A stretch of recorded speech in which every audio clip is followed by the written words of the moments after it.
Breaking the cycle to step forward. Authentic conversations from lived experience and a professional perspective in overcoming abuse with Chris Tuck and Beverley Ann. Hello and welcome to Breaking the Cycle to Step Forward. My name's Beverley Ann and I'm joined next to me is the wonderful... Hi everyone, Chris here. Hope you are all well. So as you can see, we're actually together for a change instead of in different places. And we're really pleased to welcome back one of our special guests, Lisa. Right, and I've got to look, so I am going to lean forward for anyone who's watching, and it's Malagone. Is that right? That will do. Again, very good. Yeah. We'll go with that. Better than my pronunciation the first time. I don't make it easy, sorry. And Lisa, you're from Yeshe Therapies, is that correct? Yeah, Yeshe Therapies. So I'm working in private counselling and psychotherapy. So that's the name I go under. Yeah. And welcome back. And it's really lovely to see you again. Thank you for having me back. Anyone listening or watching, Chris has a charity that provides workshops for survivors and victims of abuse, and that includes emotional, physical, domestic abuse and sexual abuse. And Lisa co-facilitates with Chris me now. Yeah. And if Lisa's away, I jump in, which is lovely. So that's how we know each other. And please go back to the original podcast to hear a little bit more about Lisa and the conversation we had before today's session. Yeah, so we're just going to be picking up on that session really, because we did cover an awful lot about your background and why you got into therapy in the first place.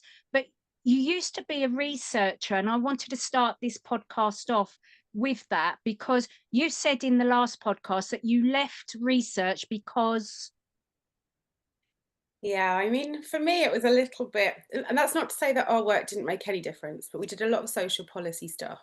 And what I found was, it was nothing to do with me. It was kind of we give it over to the government or whoever's commissioned us, and then it's kind of really up to them what they do with it. We don't implement any change. We obviously research it, we pull it all together, and then we hand that over. What I found frustrating about that is sometimes that's action, sometimes it's not. And as we know, things can take a really long time before change is seen. If there's changes of government, sometimes that research can have to start from scratch because they want to do their own research, for example. So sometimes it can be frustrating, but also on the ground level, I really felt the impact of what I was doing on individuals. And I felt like I'm getting information from them, which is helpful to others, longer term, that's helpful, but it wasn't immediately supporting or helping them in their lives. And that felt at times challenging for me. Yeah. So I've worked with IPRI and ARU, Anglia Ruskin University, for about 18 months, 2 years. And it was all about joining up them as professionals in doing the research work, which I know nothing about, but then making sure that we brought that information, the data, to life with the lived experience, so that policymakers and implementers could truly understand what the data and research was telling them alongside of the actual impact. Because when you are just a case number, it's not a life-led, is it? So we need to make sure that politicians, policymakers, implementers truly understand what it is they found out about, what it is that will change as a result of implementing their research and their data. And you said in your last podcast, can't even say this, last podcast, that research sitting on a shelf. And that to me, it's just criminal, Lisa. And I don't want the same. We do not want the same to happen to the ICSA recommendations. And it just looks like that is what is happening. And now that the topic of grooming gangs has been in the media a lot in the last 2 weeks, the whole of this year really, it's really important that we don't just do another inquiry for an inquiry's sake. What did you just share with us? Well, at the weekend, I was speaking to somebody, and she's in the prison system as well.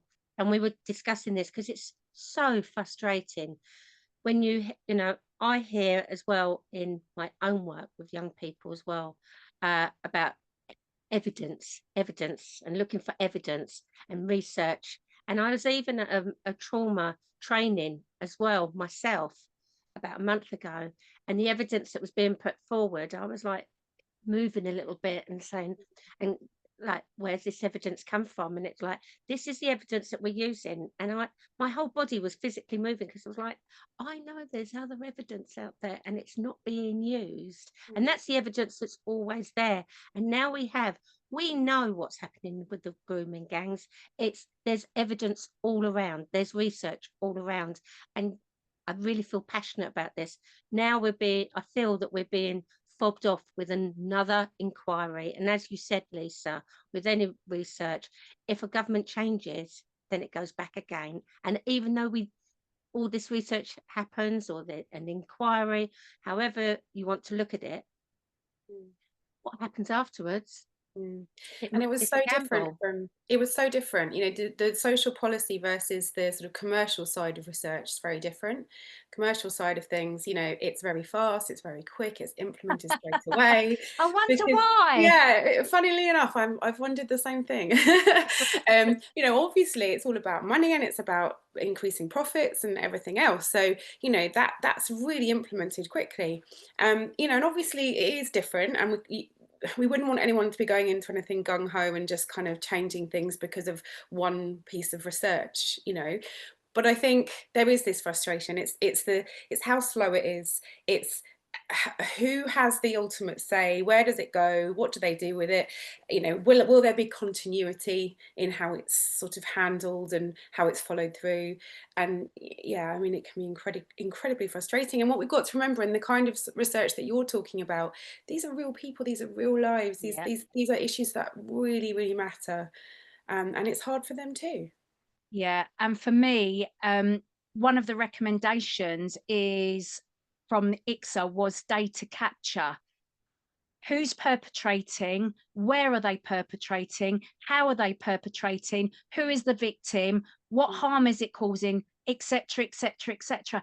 And they still haven't done that, Lisa.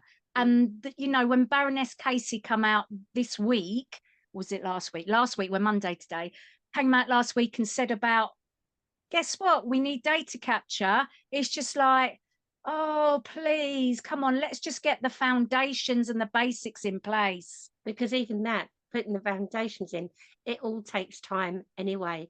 And we're talking about children here, you know, and we can't let this narrative go away. You know, these are facts. These are children of today. How much longer are we going to delay? Yeah. And we've got enough data as well from adults who were children. So what more do you want? Yeah. And that's the frustration, isn't it, that you're really aware of every delay has an impact, huge impact. Yeah, huge impact.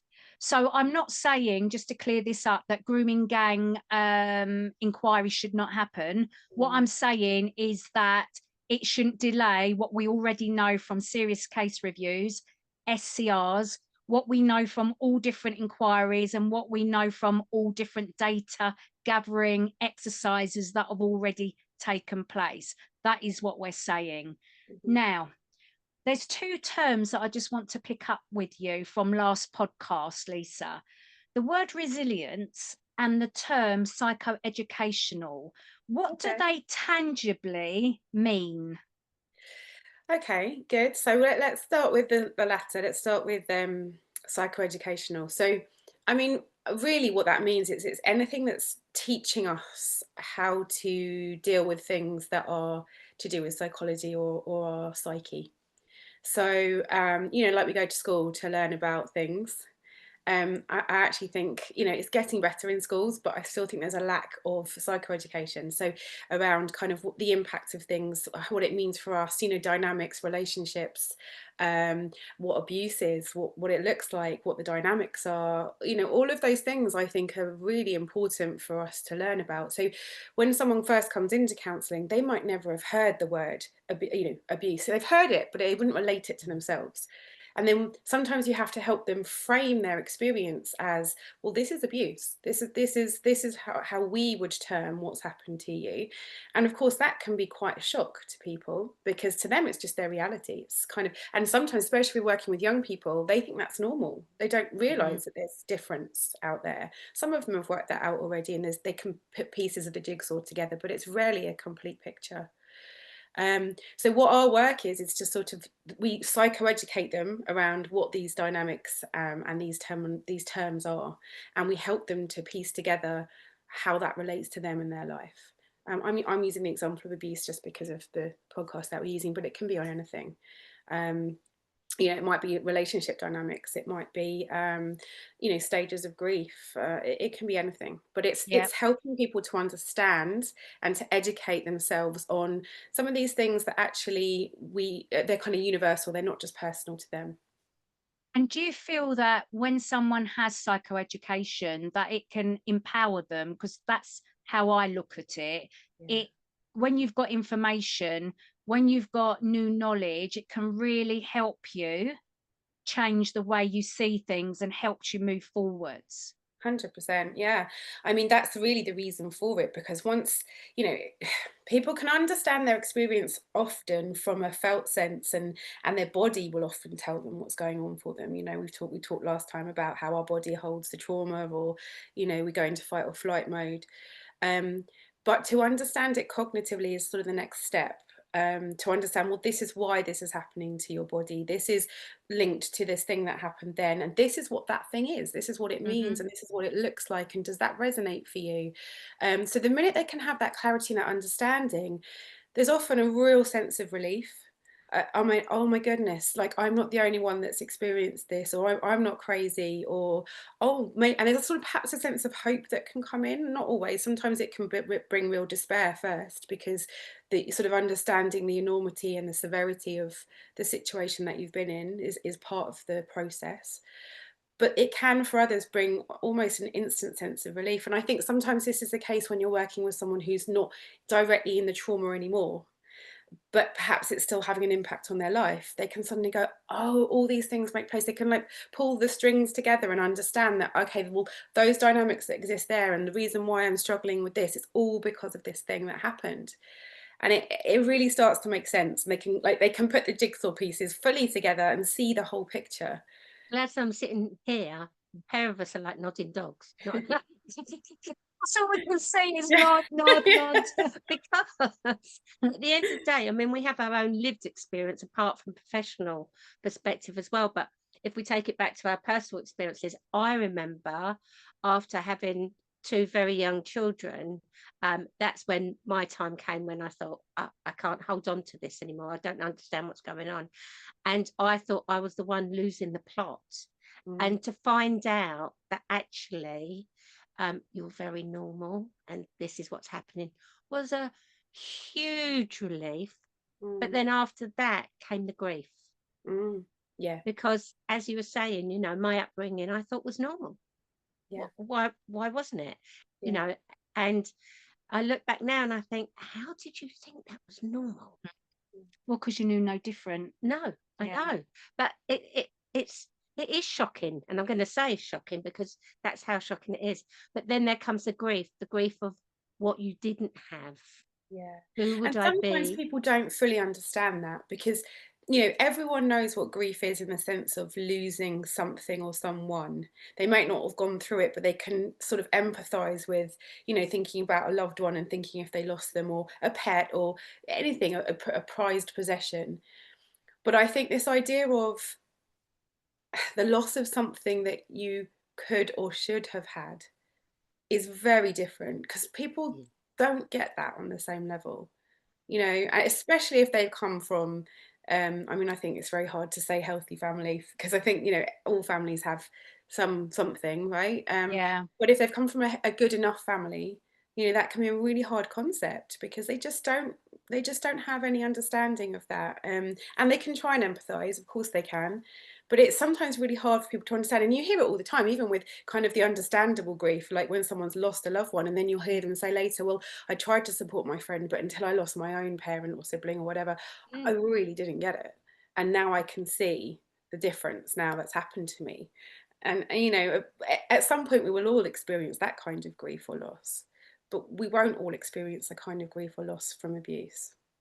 And thankfully not, hey? No, thank goodness, right? Yeah. Yeah. But And I sadly, think there are that's huge numbers of people that have experienced that, and that's where absolutely. the support is really important. But you know, and I'm thinking, Chris, in the, you know, in the groups, just that's the power of those groups, isn't it? Because Yeah. working one to one with people is so different, because that helps with the psychoeducation. It helps them to understand their personal situation and how it affects them. But what it doesn't do is give them the sense of, well, here are other people and this is what's happened for them. And that resonance that comes from hearing their story and seeing the impact firsthand, but then the support and the community feel that comes from it. And it's really powerful. Courage that takes. I mean, I don't know about you, Chris. I was prepared in my early 30s to work one to one. But if you'd offered me Mm. group therapy, absolutely no. Because of the shame and the guilt that I carried still, and which was huge at that time. And back then as well, because I am that little bit older than you, Chris. Um, it wasn't spoken about in wide circles like it is now. There's more of an awareness. Mm. So, because it wasn't spoken about, it was very silent. When my own voice spoke out to certain people, it was not always received in the best way. So, Yeah. the thought of going into a group environment just A was like off the scale, but B, there wasn't that awareness for that at that time. Yeah. And that's where we're actually quite lucky is the wrong word, but we're fortunate in the sense that there is much more awareness around this now. There are support groups out there. There is psychoeducation available. Counselling is much more available to people. People have, there's still a stigma attached to it, but you know, people are more willing to access those kind of support networks. And I think that's what's helping to create, you know, a different playing field for us to do this work in. And it's really important work, because ultimately these are the kind of dynamics that we're talking about that not only affect us, but it's the cycle that, you know, the name of the podcast, it's breaking the cycle so that this doesn't keep happening. You know, there's enough difficult stuff in the world, you know, that we have to contend with. And that brings me back to you asked about resilience, Yeah. Chris, as the other term. So resilience is the kind of the ability to cope, the ability to be able to carry on functioning when difficult things are happening. And what we know is actually we all have resilience. And you'll often hear people talk about, oh, kids have so much resilience. Oh, they'll be fine. Kids bounce back. They're really resilient. Well, yes, they are, to an extent. Hmm. It's a bit like they have all this resilience, but once they exhaust it and they reach a certain point, then the resilience is gone, and that's when the trauma kicks in. So, Hmm. you know, the other thing that we notice, and we're talking about trauma informed stuff here as well, is that actually what we can see a direct link between how much support. Let's talk about young people, because we're talking about sort of the experience of in families. A direct link between the level of support or validation or understanding, and that doesn't have to come from a family member. You know, it could come from a teacher at school, it could come from, you know, a friend's parent that kind of offers support, it could come from a friendly neighbor who kind of sees something might be happening and offers something, you know, on some level, come and talk or have a cup of tea if you need it, or sees that you're hungry and gives you, you know, in your book, Chris, you talk about the apple. You know, Yeah. it's really powerful. So I think, you know, it's those little things can help resilience to remain, and they stop it tipping into the kind of deep level trauma that other people might experience. So does that make sense around resilience, or can I explain any of that further? Well, one of the things and I've got to say, it always niggles me a little bit. So this will be interesting to bring it out today between us all. Is when you in schools, we need to teach children resilience. or in the corporate world, we need to teach resilience, within the company. Yeah. And there's a part of me, I can feel it now, goes, Yeah, you know, agitates you. yeah, Mm, what is it you're going to teach? mm. Because sadly, some of us have to learn it naturally. Absolutely. And I think it's often an excuse for, you just have to learn to cope with this toxic system. Yes. Any system that can be toxic. And that's not what we're talking about when we're talking about resilience at all. The resilience that we're talking about here is the kind of resilience where you can, life has ups and downs. If we can create resilience, we can weather the storm. We can be on a little boat and sail on the waves, rather than being in the water and really finding it terribly hard. So, but that doesn't mean that we excuse things that are actually toxic or abusive, but not at all. So yeah, Yeah. thank you for clarifying that. Yeah. Yeah, because what I was going to say is that some people sort of like go, resilience, you think I'm courageous, you think I'm resilient. I had no bloody choice. Yeah, And they get really angry. And I'm like, oh, okay. So it's a positive word for me, but it's not a positive word for everybody. So we absolutely. do need to just, be a bit more careful. But that comes Absolutely. along. Sorry, Lisa, No, but go for that it. that also comes along when someone says, but you're such a strong person, when Mm, you're at that stage where you feel you're learning to be vulnerable, and mm. someone says, yes, because they don't know how to deal with it, but you're so strong. Yes, I am, but you know what, I'm a Don't want to human be. being as well. Yeah. And I'm learning to be vulnerable. And that's the thing, it's the difference between choosing to be resilient and strong by choosing to stay in an environment or in a job or in a relationship that's challenging. Yeah, great, resilience, you decide.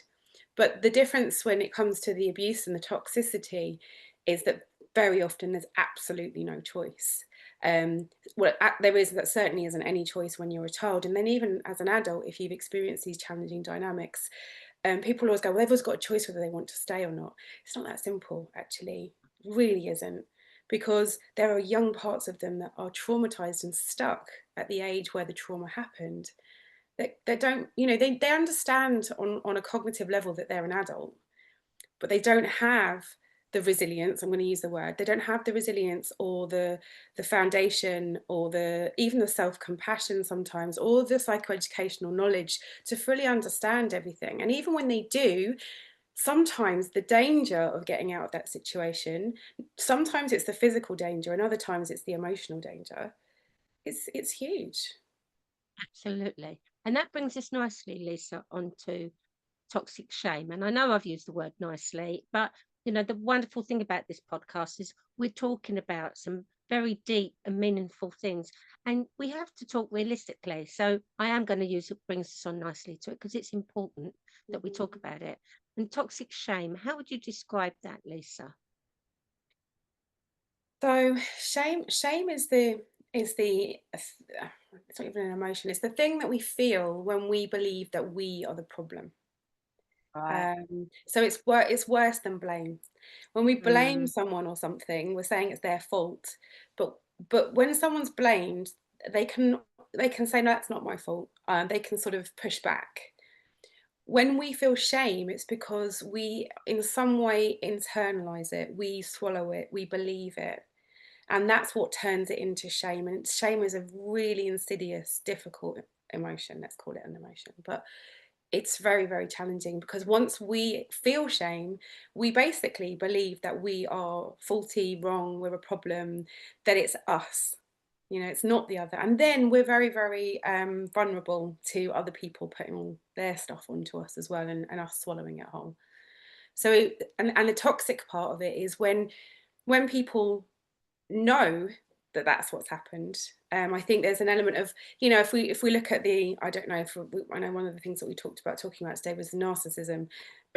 Narcissists will consciously or otherwise seek out people who feel those levels of shame, because they know that there's a container or a receptor for them to basically put all their projections and all of their stuff onto them, and they will hold it for them. And it's because they don't want to look at their own stuff, or they can't look at their own stuff because there's such a deep void in them. So it's a very, very difficult emotion to work with. It can take years and years. But I think the most important thing in all of this is, when we're working with shame, is to ensure that we don't ever, a bit like when we're working with trauma, we don't want to ever re-traumatize, and we don't want to shame someone in the sessions or in the work that we do, because that, you know, our work is to bring the compassion, it's to bring the understanding, the empathy, so that they can slowly start to just poke their head out a little bit and test things and see, well, if I do this and this person actually listens and understands, or maybe I can say something else, and maybe I can, it's like they peel back the layers, little by little, as they start to feel more and more comfortable, because they need to test, am I good? Because they have a belief they're going to be wrong or shamed at some point. And so it's a Further very slow, harmed. trusted, yeah. And trust is a huge issue Mm. in this kind of work, because we need to work hard to build it up, and it's so easy for it to be lost, you know, through no fault of anybody's, but just because of the dynamics that we're talking about. So as practitioners, we want to work really, really hard to understand trauma, to not re-traumatize, to understand how shame impacts the relationships and the work as well. And that's where, you know, shame and guilt stand quite side by side, but they're two very different things. And the way I like to describe it is, as you were saying earlier, we internalize the shame of other people, sometimes their actions, especially in abuse. We take on their shame, we internalize it. The guilt comes from actions, something that I have or haven't done. That's not saying that it's anybody's fault, but then you take the guilt on because of the, I need to find the right word. So when abuse is happening, you're not participating, you're not doing it by choice. You are being coerced, you are being proposition. Well, you have no choice, let's put it like this, but you'll take that guilt on yourself. Well, and very often you're being told that it's your fault and that you're the Yeah. problem and that it is your choice. Yeah. But sometimes sometimes you're not. But yeah, this goes back to this idea of, I mean, two things. One is around kind of this idea that culturally or societally, you know, media love to victim shame. You know, Oh God, it's don't they? God, just hideous. the headlines are just Yeah. like, really? Yeah. It makes me Sorry, makes my blood Lisa. boil. Yeah, no, you're welcome, because that's how I feel about it as well. I mean, it's just awful. And so first of all, people don't speak up because they believe that's what everyone's going to say or think. So it causes this real shutdown, which then creates more shame and more internalization. Then even when people do speak up, you know, it's another system that's not perfect, and no systems are perfect, but it's another system that has a lot of things that could be done differently. And again, things are changing, but the legal system has been very challenging for people who've experienced any of these kind of dynamics, because they weren't trauma informed, they're not necessarily empathic by nature. You know, again, it has all got better, and I'm not naming any individuals, because there's some brilliant people within these systems as well. Yes, 100%. But as a whole, the system can be very challenging, you know, and it wasn't long ago that people had to sit in a courtroom and, you know, face their abusers and have to say, you know, recount details of things. So, you know, it's a really challenging process. So of course, then people don't want to engage in that. They choose for their own protection, and, you know, we can't blame them. For their own protection, they have to disengage and they have to not press charges or whatever. And then there are other people who really want to, for their own sake or to support others, want to do that. And then they, you know, it's a mixed bag. Sometimes they have, you know, an individual that might be good and support them through that process, and other times they have really, really challenging experiences. But it can really support, actually, if there is a process where you can be seen and validated and understood and heard, you know, that can really work well with this idea of shame, because what you start to realize is it's okay to have my voice. I can speak up. I wasn't the problem. You know, and Chris, you're a great advocate for this, because this is your whole story, you know, in your book and everything. And the stories that you tell when we do our group are just so empowering for people. Someone used the word empowering, because it's like reclaiming yourself, reclaiming your story, reclaiming, you know, and doing positive, good things with it. You say more, Chris, because I don't want to put words in your mouth. Yeah, I sometimes feel like I overshare sometimes. However, I think because so many people are scared about speaking up about themselves, that I almost have to lead the way and just go, you know what, there is no shame by sharing what you've gone through because it wasn't your fault. So sometimes I do feel like I overshare, or some people might feel that I'm taking the stage, so to speak. But I'd rather not have to share as much as I do. But I think it opens the door for everybody else to share what they want to. But I'm also like that. I think, as in, if we talk from the heart and we share experiences, we're not sharing them in detail. What we're doing, we're inspiring, we're saying it's okay to talk. Yeah. This is what happens. And if you go into other group aspects of recovery, if we go into, say, I'm going to pick one off the top of my head, AA or NA or CA, any of those, they share their experiences if they want to inspire others, to say, you are not alone. Yeah. We know these feelings. And when we're in a safe space and we can do that, I think it's so healing. And, we've all been in the workshops. And for some people, they go through it a couple of times because they do it once. They go away, this information is all consumed, and then they realize, I can sort that out, but that's too big. But I want to come back and learn more about it. And I think that's amazing, because through sharing, and even in this podcast, we share and we're breaking down some of those old ways of, I'm not showing anything, but then we're expecting people to trust. We're expecting people to build relationships on something that's not valid. Yeah. And also we've got to remember, when it comes to abuse, there's often a lot of secrecy, or being told you mustn't tell anyone, or so actually we want to really break that as much as possible. Like if ever you're told you can't say it, it's your story, it's your life. Who's anyone to tell you can't share that? And that oversharing word, what's me today? I'm on one.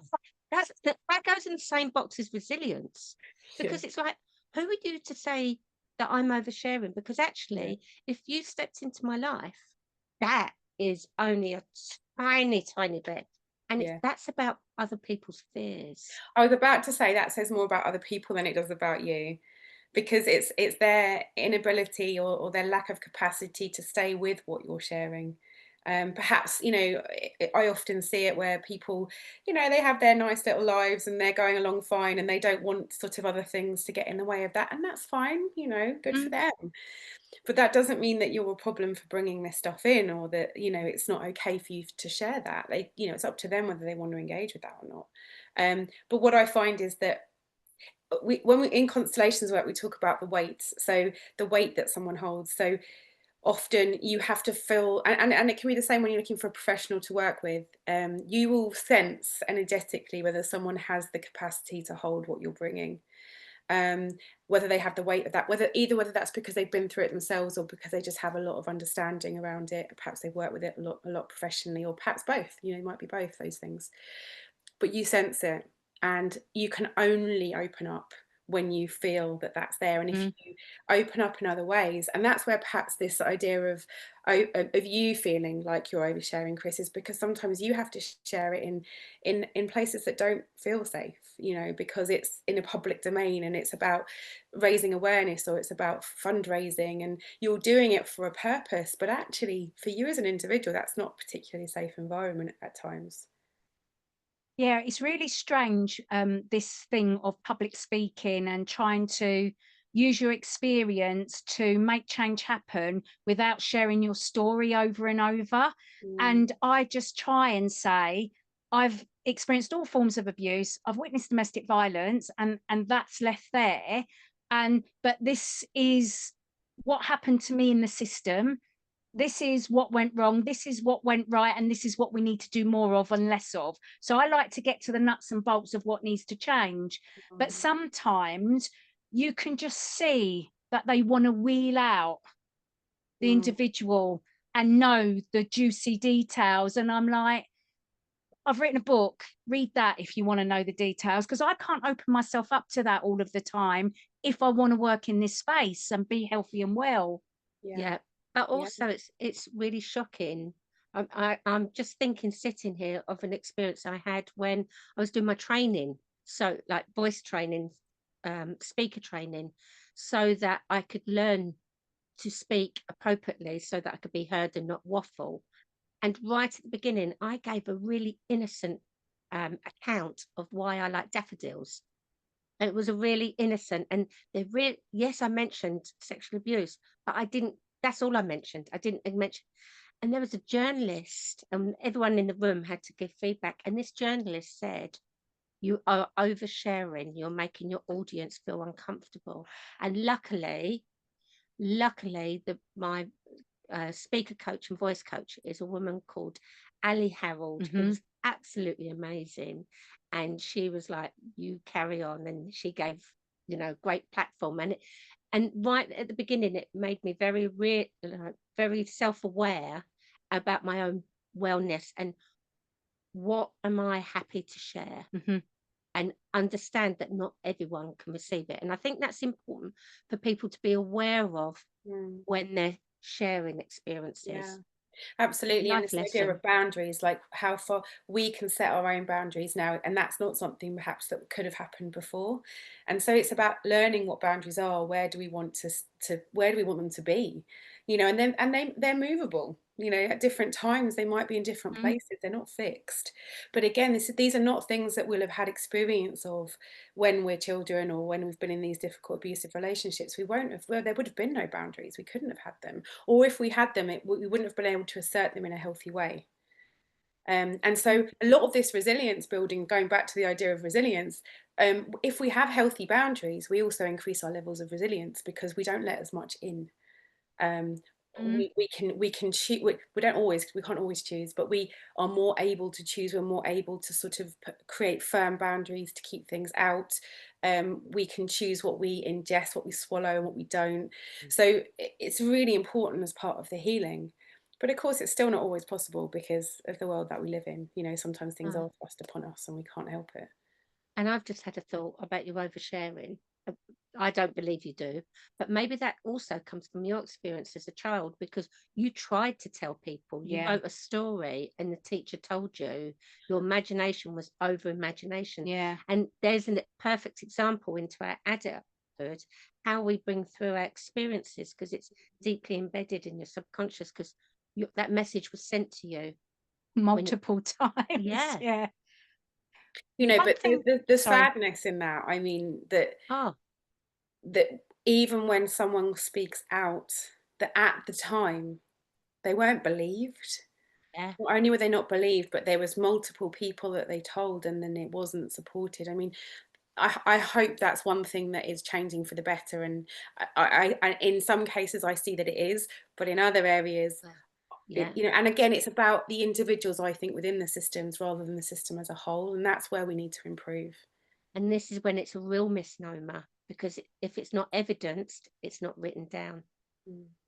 Even though the young person may have said it, you can write that the young person has said it, but it doesn't go further because it's not evidenced a lot of the time. But that's then I would go, where's your professional curiosity, mate? Dig a bit deeper, find out if it's got substance or not, because you could be the one person that protects that child. Absolutely. And that idea of professional responsibility, we talk a lot now as professionals around teams around the child, and you'll hear that a lot in social care, the team around the child. But, actually what we also know is that these teams that they're relying on to create this evidence base and to hold it are so stretched themselves, that they're already under capacity, over capacity, and they can't operate necessarily in the way that they need to. And it's a failing of the system, actually. It's not the individuals, it's the system. But that care is only as good as the people that are holding it, and how resourced they are to be able to do that work. And it's also the threshold of when a child becomes applicable to being looked at more closely, that it just gets raised and raised and raised, just because of as you said, the oversubscribe of the overwork of the caseload of the social care or whoever is dealing with these children and young people. And absolutely, that we you know, I've referred children and young people into social care, and sometimes it's brilliant and it works really well. It's a tough thing, a tough decision in counselling, because you don't want to break the relationship, you don't want to break their trust, and you obviously want to talk to them about it first. But sometimes you have to do it anyway, and you have to hope that it will be a good experience. But it can really rupture the relationship if it doesn't go well, and you have no control. You don't know what social worker will be allocated to the case, how they're going to hold it. And sadly, I have seen a number of times where, you know, it looks like it's going well, they're going to take it seriously, they're going to support, but actually it all just sort of flops. Yeah. And after a while, things go back to exactly how they were. And then this whole thing about, well, why did I bother speaking up? Or, you know, I get another experience of, well, I was believed this time, but they didn't do anything about it. So what does that say about the situation? You know, and it's really hard. Absolutely. And the thing is as well, and this is coming right back to what you were saying about counselling in the beginning as well, but we don't ask him enough questions. So anybody going forward to a counsellor, therapist, practitioner, I always say to people, ask a question. Are you comfortable around abuse? And if it's particular abuse, say domestic violence or sexual abuse, for instance, are you comfortable around domestic violence? Are you comfortable around sexual abuse? And I think that's a really important question that needs to carry on when it comes to social care as well. Can I just pick you up on that? What do you mean by being comfortable? Are we asking a professional that, or a professional? Yes, yes, because you know there are some counsellors. You know, I get them contacting me all the time. You know, I've got this client who's disclosed to me, I don't know what to do. I don't know what to say. And I say to them, be honest. Don't pretend you know something, because that is the fastest way to trigger someone. We can sniff them out anyway. but that is the fastest way to alienate your client and hold them. They've trusted you. Hold them and give them the opportunity.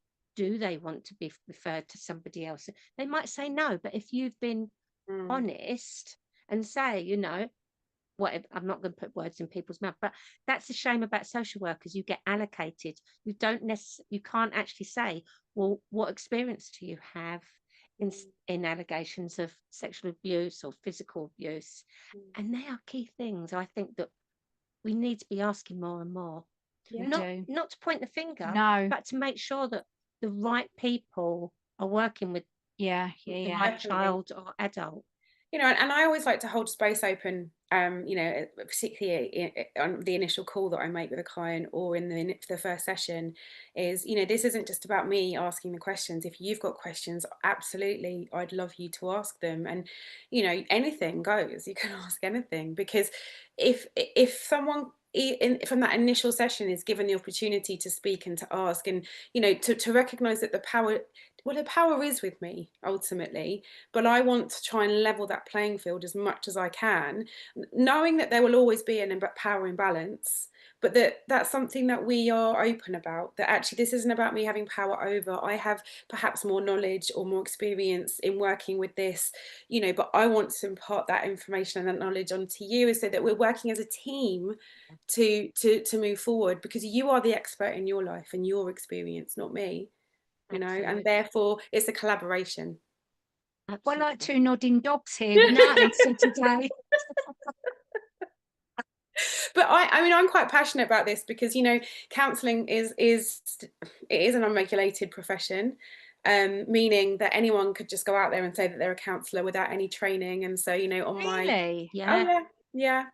But you're BACP and all the rest of it, aren't you? So there are ways that you can sort of safeguard yourself. So I would say, you know, always look to see whether someone is either registered or accredited to a body like BACP or the UKCP, because what that will guarantee you is that they've had a quality training that they've been through to be able to practice, and they will probably, as part of that, will have had their own therapy, but also to have worked with a certain number of clients before they start practicing as part of their training. But yeah, it was rife during the pandemic that, you know, people were sort of making money. And the other important thing that people don't ask about is what's your continued professional development. Because if you've trained 20, 30 years ago, you know, what records do you keep about your continual development? Because everything is ever evolving. We all need that. Absolutely. And also as professionals, it then keeps us curious and it keeps us learning, keeps our minds open rather than getting into this stuckness where we go, oh, I know that. Because actually that's terrible. If you're working with a professional who thinks they know everything and isn't curious about you as an individual or your case, then that's actually quite dangerous. Because they might have all the professional training and knowledge, but they don't know you. They don't know how No. it's impacted you, and we don't want to make assumptions about those kind of things. So they should always remain open and curious, and you are the expert in your life. So, you know, we need to voice that to them. It's also somebody was talking the other day in another conversation I was having about trauma informed practice. And oh yeah, I know the steps for trauma informed practice. I was like, I'm glad you do. I'm glad you do, because everybody's an individual and you Yeah. can open people's ideas, but that doesn't mean to say it's going to work for everybody. Yeah. What are the steps? Well, exactly. 1 to 10, and you know, so, but I that's mean, something. I mean, to caveat that, I think there is something really that they're trying to do that's good, which is about bringing this idea of being trauma informed into every workplace and every profession, and I have to applaud that, because I think Yeah, without it we're absolutely. so dangerous.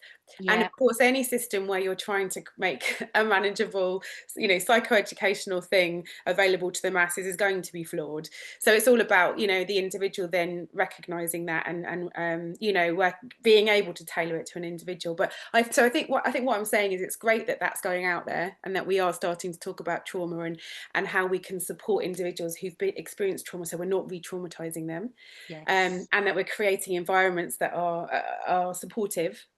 But yeah, of course, like any system or any framework, it's going to be flawed, and there will always be people that go, oh, I've had my 2 hours of trauma training, I'm fine now. You're just like, okay. Good. yeah. Good luck. It is a weird one, that. So what would you say would be good trauma informed organization training? Oh goodness. I'm on the spot. I don't. Yeah, There it's are all a right. few. I might have Yeah, to come back to you on that yeah, and we're give you come some links. we're chipping as well. I was Yeah, going to say, I can there think are a up a few few. out Go there. on. There are a few out there. Some of them are, and there's quite a lot available online now. That's not bad, but I wouldn't want to endorse anything. No, no, no, But no. Don't endorse anything. But what does it what tangibly does look it look like for like? you? Yeah. Oh, okay, yeah, that's an easier question. So I think anything that emphasizes the kind of the emotional safety, not just because I think Yes. everyone Yeah. now understands what physical safety looks like, but anything that can talk to the emotional safety of everybody. So it's not just one individual or one set of people. It's about recognizing that we're all different and that Mm. different things will impact or trigger us.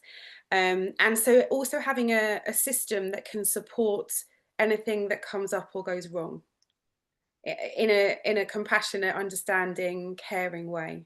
That's what I think makes So a good place. flexibility, adaptability, safety, trust, all of those things that you build because you know about it, you feel it, and you don't want to re-traumatize or re-trigger. Yeah. Another big one is collaboration. So working Yes. together. So Yeah. it's not this power over, it's not being done. I'm not saying this is Yeah. okay and that's not okay. It's a collaborative approach, even if there is hierarchy within that structure, that when Yeah. it comes to these matters, that there's collaboration. Because I think that creates the empowerment for people, even if they don't have the power in the system, to be able to speak up. It's really important to create that trust. And it's a skill, isn't it? Because it's basically, for want of another word, it's client led. So although you have your parameters, or I call it the yellow brick road that you're working with, you know, it's about meeting your client where they are, Mm. because everybody starts at a different place and their destination is going to be different. Yeah. So although everybody goes through the same steps to a certain extent, you know, those, we overlook often those small things, and being able to sit, where are you right now, not Mm. where do you want to be, that's important to look at, but where are you right here, right now? And that's the skill with trauma, isn't it? It's Mm. being able to sit there and hold it And then as that trust builds up with people, being able to go, okay, let's go to the next step. Mm. And just to bring it back full circle to what we were talking about in the beginning, that's what also builds resilience. Because if Yes. someone else can be there to support that process, it also teaches us that we can do it for ourselves eventually. And at times we might still need support from others, and that's when we then choose to ask for help. We won't need it all the time, but we then have the resilience to go, we've internalized that good voice, not just the negative voices. Oh yeah, I can self-soothe now. Oh, I can recognize that I'm triggered right now. I can recognize I need to put a boundary in place there. All of that is around the resilience to cope in a situation that's negative or toxic or abusive, and keep ourselves safe in a way that we didn't have available to us when we were in the original trauma. And that's where the fear sometimes can come in. It's like, well, if I learn to do it, then I'm going to lose that support. I'm going to be abandoned. It's like, no, you can still check in.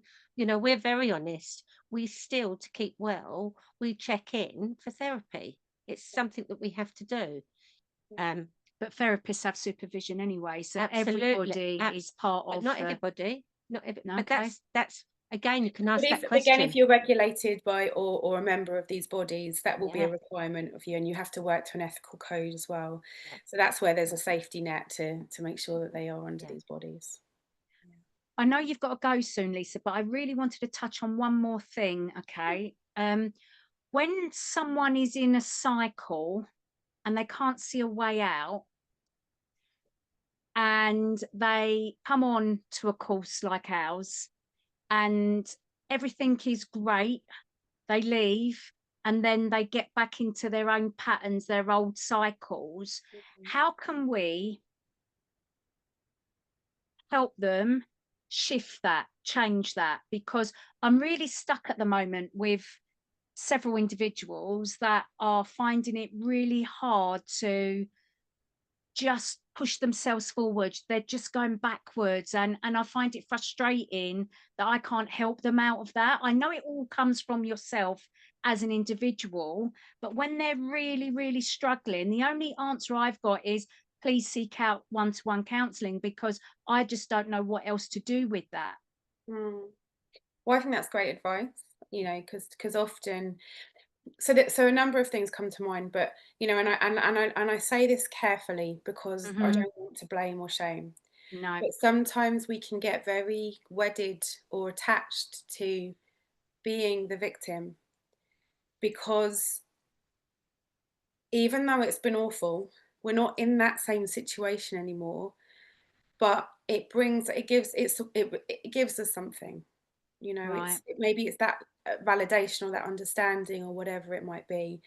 And what we can do in the one-to-one work is we can look at that. What is your attachment to that role or to that way of being, and how does that serve you? What does it bring you?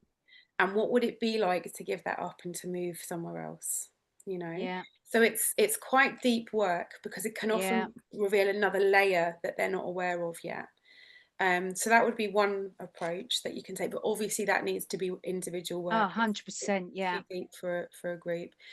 The other thing is maybe, it's quite normal, right? We've been stuck in these cycles, and the healing isn't, we've done it. We've done it and it's finished.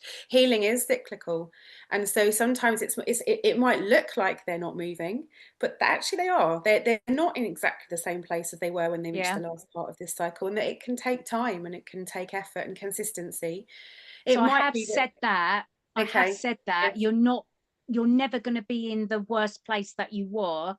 You have picked yourself up, you have moved forwards, but you're just not in the space that you want to be right at this time. So more work needs to be done. Yeah.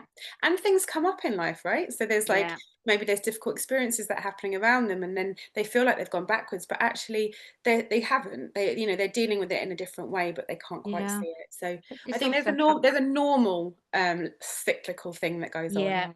Yeah. And the thing is, as a victim, let's be honest here, it's a survival instinct. You know how to deal with that. How do you deal with this, positive, nice side? Because what if it all comes away? So that can be really scary, can't it? It's hard. Absolutely. Absolutely. and and like trust takes time. You can't force a child to trust an adult. You can't, so trust takes time. And sometimes it's about different layers. So we talked about the psychoeducation. Perhaps the first time they came on the course, they're looking at it very cognitively, and they're understanding it from that level, but it hasn't dropped to the level where they're kind of really feeling it. And I'm thinking about someone that's come on our course recently, and she's getting a completely different experience now from the first time she came on the course. And I think that's also normal, because it's the level that you're open to and ready to work at, and that again takes time and maybe a few cycles. And then the last thing I would say on that, just because I don't want to go on about it too much, but sometimes, and I'm quite passionate about this, we talked about it a little bit last time, but sometimes in the healing journey we can do absolutely everything for ourselves. We've done all the therapy, we've talked to people, we've got community support, we've got a network, everything, and something just seems to be stuck still. We're still in these dynamics, or something keeps repeating itself. And I would say at that point, sometimes it's often things that we're carrying for the system still, normally our system of origin. So sort of an unconscious bond, or an unconscious, even when we're not in touch with them anymore, or we actually dislike them, sometimes we're unconsciously attached to them still, and we're still energetically carrying some of whatever it was, the toxicity within the system. Yeah, I know. And that's the bit that I think when we get there, done some work on that. Yeah. That's why we're laughing. For anyone listening, you can't see us. We're laughing at ourselves. At each other. Yeah, we know that bit. Well, thank you very much, Lisa, again for another bloody good podcast, if I may say so. Thank you. Anyone listening, if you want more information from Lisa, from us, if there's anything that you want us to cover, please contact us on Breaking the Cycle 2stepforward@gmail.com. The address will be underneath, and also Lisa's details will be underneath the YouTube video that you're watching, or if you're listening to a podcast, it will be in the written information underneath. So thank you again, everyone. Lisa, you get the final word. What final thought can you think before we say goodbye? Oh, goodness. Well, I just want to say thank you to you two, because I think it's really important what you're doing, and being able to have these conversations. It's always a pleasure chatting to you. It always feels like it goes really fast, so that's when it's been enjoyable, right? But yeah, I think like someone said earlier, so, it's not oversharing, it's important, and actually people can choose to listen to this or not. People can choose to engage with it or not, and maybe when the time's right they will, but it's that the information is out there and it's available, I think is really, really important and powerful. So thank you to both for what you do. Absolutely. And thank you. And thank you to you, Lisa, as well. So thank you to everyone, and it's goodbye for now. Bye, everyone. Bye-bye.